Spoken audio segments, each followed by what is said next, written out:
예수님의 어린 시절에 대해서 기록한 것은 사복음서 중에 누가복음에 해당되는데 다른 복음서에는 어린 시절에 대해서 언급하지 않고 있습니다. 그런 점에서 짧은 본문이지만 매우 중요하다 하겠습니다. 40절은 유아기 때의 예수님의 모습을 기록하고 있고 52절은 유년기 때의 예수님의 모습을 기록하고 있습니다. 예수님은 성장기 때에 어떻게 성장하셨는가 살펴보므로 큰 은혜가 임하는 복된 시간, 말씀 충만, 성령님으로 충만한 시간 되기를 원합니다. 예수님은 지혜와 키가 자라며 하나님과 사람에게 더욱 사랑스러워 가셨다라고 말씀합니다.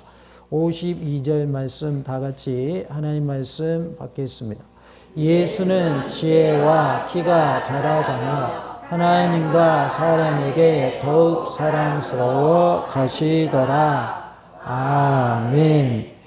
예수님은 지혜와 키가 자라시면서 또 하나님과 사람에게 더욱 사랑스러워 가시는 그런 모습으로 자라신 것을 볼 수가 있습니다. 하나님께도 사랑받고 사람들에게도 사랑받는 예수님의 모습을 볼 수 있는데요. 특별히 지혜와 키도 자랐다라고 말씀을 하고 있죠.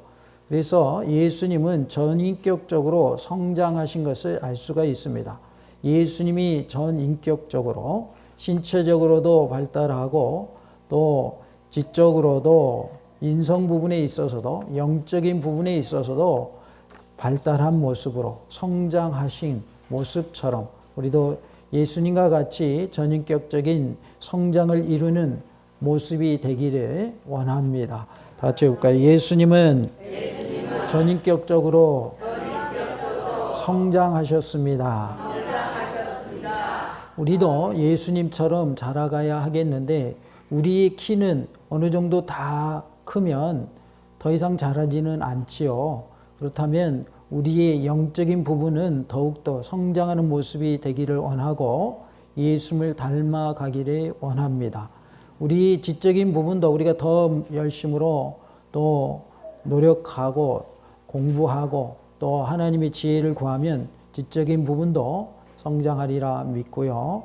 또 우리가 더욱더 깨어 기도하고 말씀으로 무장하면 영적인 부분도 자라가는 성장의 은혜가 있을 줄로 믿습니다. 예수님은 더욱 사랑스러워 가시더라라고 말씀을 하고 있는데 본문이 거듭 밝히는 바는 예수님께서 정상적인 성장 과정을 거치셨다라는 것을 말씀해 주고 있습니다. 예수님의 지혜와 키가 자라갔다라고 하는 것은 예수님의 신성을 도외시하는 뜻은 결코 아닙니다. 왜냐하면 예수님은 근본적으로 하나님의 본체이시나 하나님과 동등됨을 취할 것으로 여기지 아니하시고 오히려 종의 형체를 가져 사람들과 같이 되셨기 때문입니다. 빌립보서 2장 6절 7절에 그는 근본 하나님의 본체이시나 하나님과 동등됨을 취할 것으로 여기지 아니하시고 오히려 자기를 비워 종의 형체를 가지사 사람들과 같이 되셨고 라고 말씀하고 있습니다. 키에 해당하는 헬라어는 헬리키아인데 키 또는 나이로 번역되어집니다. 어떻게 번역하든지 별반 차이가 없지만 키로 보는 것이 적합한 것으로 보여집니다. 왜냐하면 나이는 시간이 흐르면서 자연적으로 먹는 것이기 때문에 그것을 다시 부연하여서 설명할 필요가 없기 때문입니다. 그래서 혹자는 그 의미를 신체적인 성장이나 인격적인 성장으로 보기도 합니다. 한 인간으로서의 예수님의 착실한 성장은 모든 이에 기감이 되었습니다. 하나님을 섬기고 율법에 순종하고 부모를 공경하고 형제를 사랑하며 이웃을 아끼며 도와주는 예수님의 생활은 하나님과 사람에게 사랑받을 수밖에 없는 모습이었습니다. 예수님의 이러한 칭송은 후에 초대교회의 사람들이 받았던 칭송으로 이어지는 것을 볼 수가 있습니다. 사도행전 2장 47절에 하나님을 찬미하며 또 온 백성에게 칭송을 받으니 주께서 구원받는 사람을 날마다 더하게 하시니라 라고 말씀을 하십니다. 초대교회 성도들은 이렇게 칭송받는 모습으로 살았고 그로 인해서 구원받는 수가 날마다 더해간 모습을 볼 수 있죠. 즉 예수님이 전인격적으로 성장하신 모습을 닮아서 예수님을 본받아서 초대교회 성도들도 말씀대로 행하였더니 그것이 뭇 사람들의 칭찬거리가 되었다라는 것을 알 수가 있습니다. 우리의 삶 또한 하나님이 기뻐하시는 모습이 되어서 예수님을 닮는 자가 되어서 나로 인하여 하나님이 영광 받으시고 또 믿지 않는 이들이 예수님을 믿고 구원함을 얻는 은혜가 임하기를 원합니다. 예수님은 전인격적인 성장을 하셨습니다. 예수님처럼 우리도 전인격적으로 성장하는 은혜가 있기를 원합니다. 그러려면 우리가 예수님을 닮으면 됩니다. 우리가 예수님을 닮아서 전인격적인 성장을 이루는 은혜가 있기를 원합니다. 다 같이 봅시다. 예수님을 닮읍시다. 예수님처럼 전인격적으로 성장합시다. 우리 스스로도 이렇게 전인격적인 성장을 이루고 우리의 자녀들도 예수님을 닮아가도록 예수님처럼 전인격적인 성장을 이룰 수 있도록 우리가 말씀으로 자녀들을 잘 양육하는 은혜가 있기를 원합니다. 나이가 들면 키는 자라죠. 그런데 우리가 가정에서 교육을 어떻게 하느냐에 따라서 인성이 형성이 되죠. 그래서 말씀으로 교육을 잘 할 때에 그의 인격 또한 하나님이 기뻐하시는 모습으로 또 사람들이 볼 때에 본이 되는 모습으로 잘 자라게 되고 또 말씀 교육 또 기도하는 기도 생활 그리고 예배 생활 이러한 것들이 어려서부터 잘 형성되게 되면 커서도 하나님의 큰 일꾼들로 쓰임받고 또 하나님의 도구로 사용되는 놀라운 은혜가 있을 줄로 믿습니다. 우리의 모습은 어떠한지 우리가 돌아보기를 원합니다. 어린이 주일이니까 우리 자녀들에게만 해당되는 말씀이다 이렇게 생각하면 안 되고요. 나 또한 주님이 보실 때에 거룩한 모습인가 성숙한 모습인가 또 하나님이 기뻐하시는 모습인가를 돌아볼 수 있기를 원합니다. 예수님을 닮아가는 것이 우리의 목표 아니겠습니까? 그래서 우리가 예수님을 닮는 자 되기를 원하고 예수님의 장성한 분량에까지 우리의 믿음이 자라갈 수 있기를 원합니다. 40절 말씀 우리 다 같이 하나님 말씀 받도록 하겠습니다. 아기가 자라며 강하여지고 지혜가 충만하며 하나님의 은혜가 그의 위에 있더라. 아멘. 40절 말씀은 예수님의 유아기 때의 모습을 말씀하고 있습니다. 이 구절은 세례 요한의 어릴 적 성장 모습을 묘사한 누가복음 1장 80절의 내용과 비교되어집니다. 누가복음 1장 80절에 아이가 자라며 심령이 강하여지며 이스라엘에게 나타나는 날까지 빈들에 있으니라 라고 말씀을 합니다. 세례 요한의 모습은 자라면서 심령이 강하여졌다 이렇게 표현을 하고 있습니다. 그리고 52절은 40절에 대한 보충 내용인 것을 알 수가 있습니다. 52절에는 예수는 지혜와 키가 자라가며 하나님과 사람에게 더욱 사랑스러워 가시더라 이렇게 말씀을 하죠. 이 말씀은 40절에 대한 보충 내용이라는 것입니다. 40절은 예수님이 12살이 되기 이전의 이야기입니다. 자라며 강하여지고라는 표현은 신체적인 성장을 의미하는 것으로서 평범한 아이와 같이 정상적으로 건강하게 잘 자라고 있음을 말하고 있어요. 그래서 건강하게 잘 자라는 모습을 이렇게 표현하고 있다는 것을 알 수가 있습니다. 자라면서 강하여졌다. 아이들이 태어나게 되면 건강하게 잘 자라는 것이 부모의 바람이죠. 자녀들이 아프면 부모의 마음도 아프죠. 근데 키워보셔서 아시지만 아이들이 아프면 그 다음에 또 어떻게 되는가요? 부모님들 어떻게 돼요? 아이들이 크죠. 그러니까 아픈 게 무조건 나쁜 게 아니라 성장하기 위한 하나의 과정인 것을 우리는 자녀를 양육하면서 알게 돼요. 그러니까 그 아픈 자체는 좋은 것은 아닐지라도 그 아픔의 때를 넘기면 아이가 어느새 자라 있는 것을 볼 수가 있어요. 그러니까 우리에게 있어서도, 신앙생활에 있어서도 고통의 때, 아픔의 때가 있는 것은 우리가 뭐하기 위한 과정이다?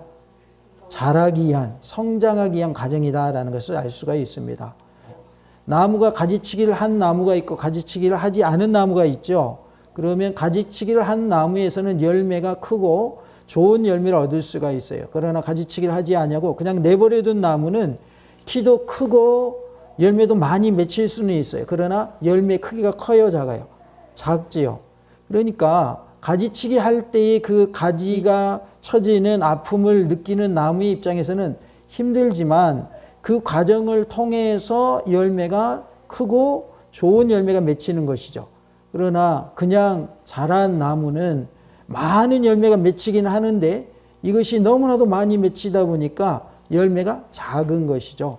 그렇기 때문에 우리의 삶에 있어서 고난이 유익이라는 그런 말씀처럼 고난이 무조건 나쁜 것은 아니더라. 우리의 믿음이 자라게 하는 하나의 요소가 되는 것이고 우리의 믿음이 성장하는 과정이다라는 것을 알 수가 있습니다. 물론 우리가 고난을 좋아하는 사람은 없습니다. 고통스러운 걸 좋아하는 사람은 없어요. 그러나 우리의 인생에 있어서 항상 평탄하지만은 않거든요. 그러한 일이 있다 그 말이죠. 그러할 때 우리는 하나님이 이 일을 통과하면, 이 일을 견뎌내면 더 좋은 것으로 주시려고 하시는구나. 고난은 위장된 축복이라 하셨으니 이 일을 통하여 나에게 더 좋은 것을 주시려고 예비하고 계시구나 라는 믿음을 가지고 우리가 고난을 잘 이겨낼 수 있기를 원합니다. 이렇게 이제 어린 아이의 모습에서 점점 자라시는 예수님의 모습을 보게 되는데요. 지혜가 충만하다라고 하는 것은 정신적인 성장을 말하고 있습니다.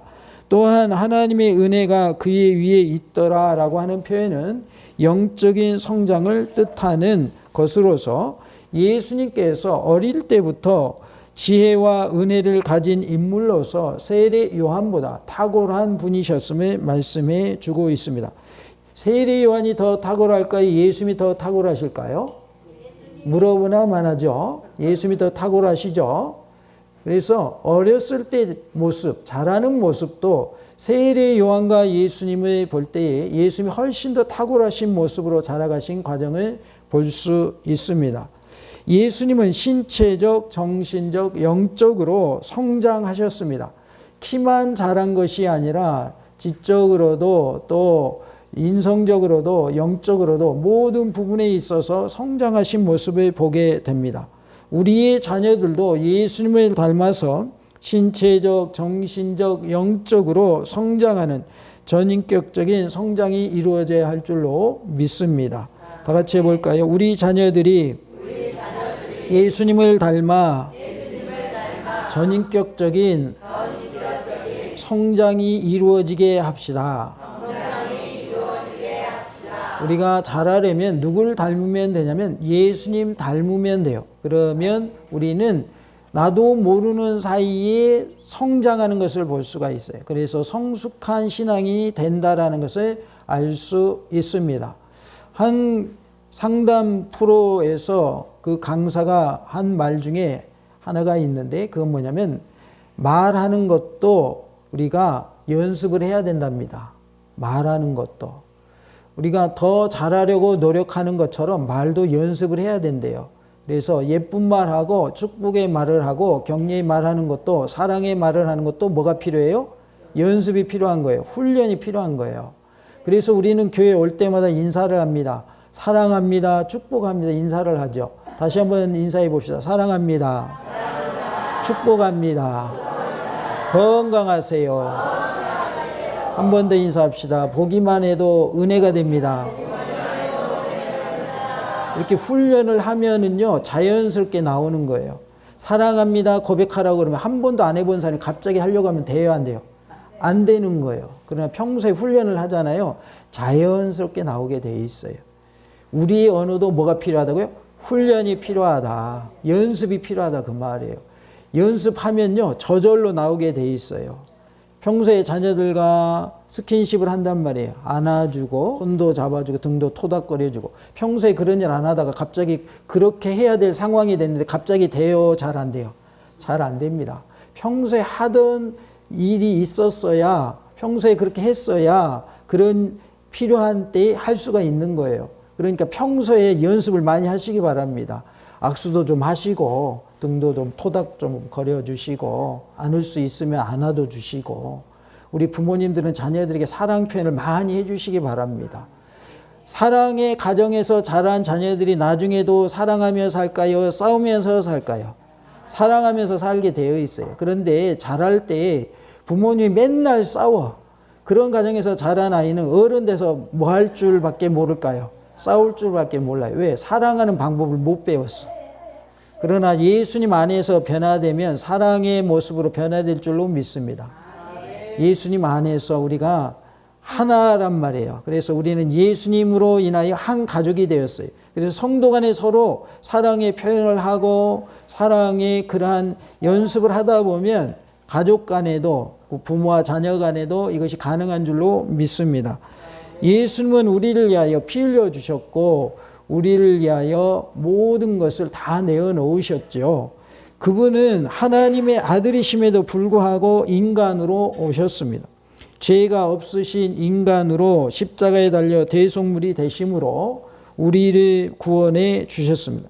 그리고 가장 이상적인 인간 모습으로 우리에게 모본이 되어 주셨습니다.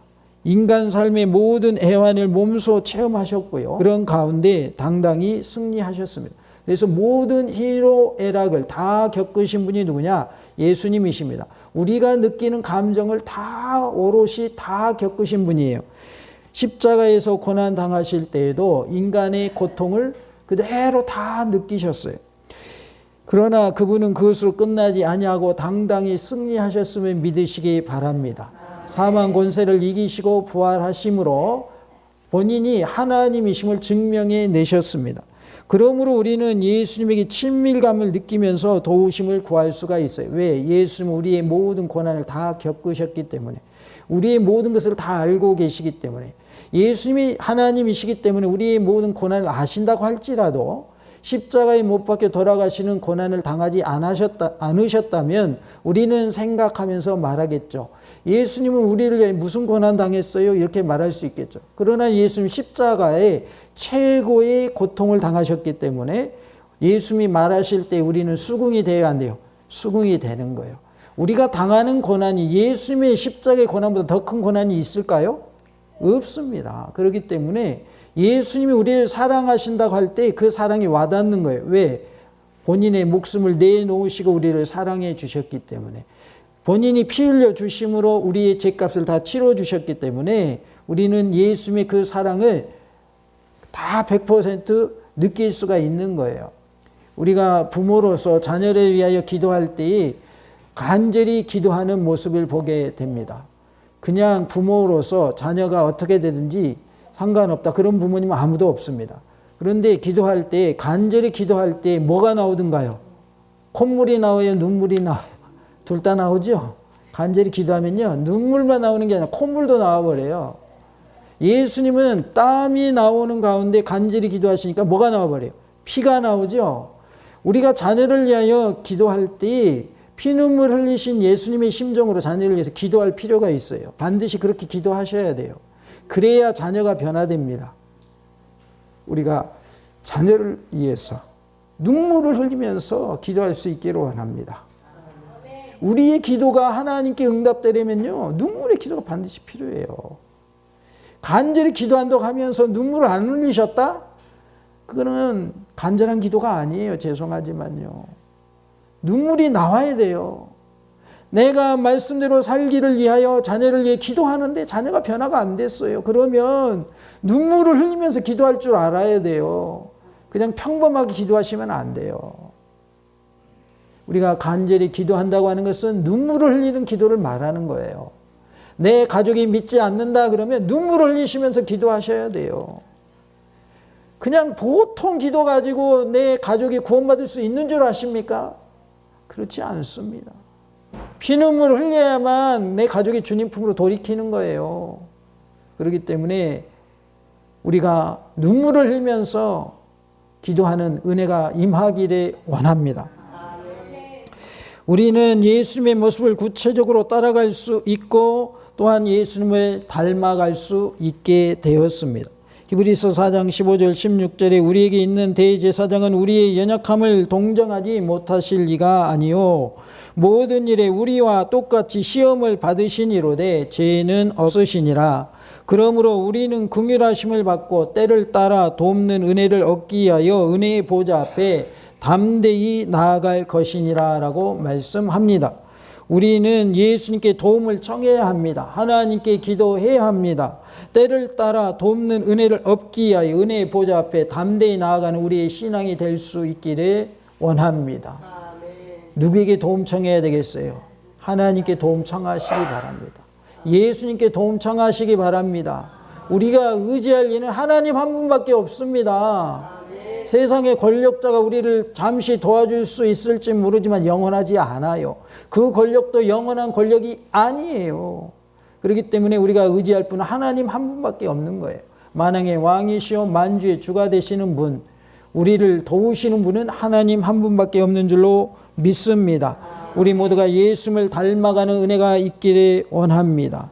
예수님은 가장 이상적인 인간의 모습으로 이 땅에 오셔서 자라가셨고 그 모습을 통해 성장의 모습을 보여주셨습니다. 유아기 때에는 신체가 자라가며 튼튼해졌고 지혜가 충만하고 하나님의 은혜가 늘 함께 했습니다. 유년기 때에는 지혜가 자라고 키가 자라고 사람에게 사랑스러워지고 하나님에게 사랑스러워지셨습니다.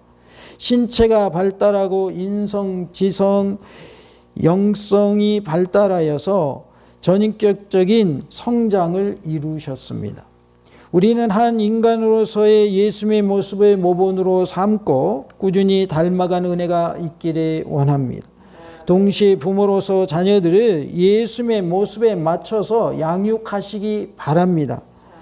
우리의 자녀를 육체적으로 뿐만 아니라 인성 부분과 지성 부분과 영성 부분에 있어서 성장을 이룰 수 있도록 말씀으로 잘 양육하는 우리 부모님들이 다 되시기 바랍니다. 우리의 자녀들이 예수님처럼 전인격적인 성장을 이룰 수 있도록 예수님을 닮아가도록 양육하는 모습이 되어야 할 줄로 믿습니다. 그러기 위해서 부모로서 우리가 먼저 예수님을 닮아가는 본을 보이는 삶이 되어야 할 줄로 믿습니다. 예수님은 전인격적으로 성장하셨습니다. 나도 우리의 자녀들도 예수님을 닮는 삶을 살아서 전인격적으로 성장하고 성숙한 신앙인이 되는 은혜가 있기를 간절히 원합니다. 할렐루야. 아멘. 아멘.